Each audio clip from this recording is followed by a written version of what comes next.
ঢাকায় চলচ্চিত্রের লাস্যময়ী অভিনেত্রী পরীমণি ভালোবেসে বিয়ে করেন অভিনেতা শরীফুল রাজকে। যদিও সে সংসার বেশি দিন টেকেনি, মাত্র 2 বছরের মাথায় 2023 সালের 17 সেপ্টেম্বর আলাদা হয়ে যান তারা। গতকাল এ তারকা দম্পতির বিবাহ বিচ্ছেদের 1 বছর পূর্ণ হয়েছে।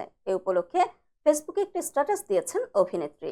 বিস্তারিত নুসরাত সাজিয়ার ডেস্ক রিপোর্টে।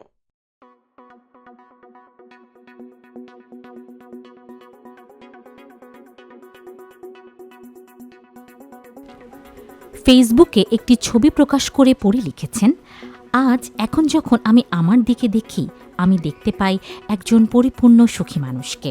এই জীবনে কষ্ট থাকুক, সেটা কেবল বড় হওয়ার কষ্ট। আমি সেই কষ্টটা আনন্দ নিয়েই করতে চাই, কিন্তু অন্যের ছেড়ে যাওয়ার কষ্ট পেতে দেব না আর নিজেকে। এই তো কেমন হাসতে খেলতে ওদের নিয়ে জীবন উদযাপন করছি। এরপর নিজের 2 সন্তানের কথা উল্লেখ করে চিত্রনায়িকা লিখেছেন, আমার মানিক জোর, একদিন আমরা সত্যি ওই আকাশ ছোবো, দেখিস।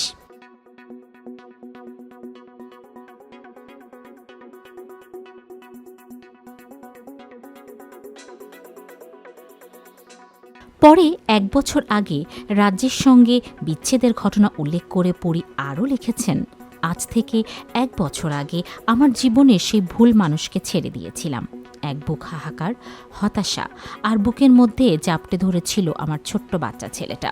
কিন্তু দেখো, আজ আমরা একটু একটু করে নিজেদের মতো করে ভালো থাকতে শিখে গেছি।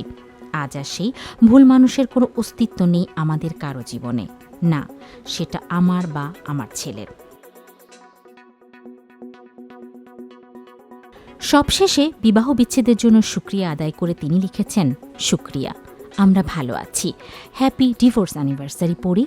পরীর এই পোস্টে ভক্ত অনুরাগীরা বিভিন্ন ধরনের মন্তব্য করেছেন। দীপা বড়ুয়া নামে একজন লিখেছেন, ভুল মানুষ থেকে দূরে থাকা অনেক ভালো। উম্মে সাবেরা তাজকিয়া লিখেছেন, মাশাআল্লাহ মা, মেয়ে ও ছেলেকে খুবই সুন্দর লাগছে।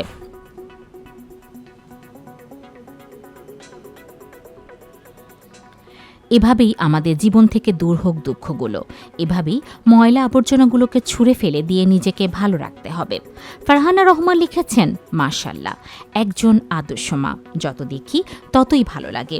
পপি চাকমা নামে আরেকজন লিখেছেন, পরীকে হাসি খুশি দেখতেই ভালো লাগে, মুখে সারা জীবন হাসি লেগে থাকুক, বাবুদের সঙ্গে নিয়ে সুখে থেকো।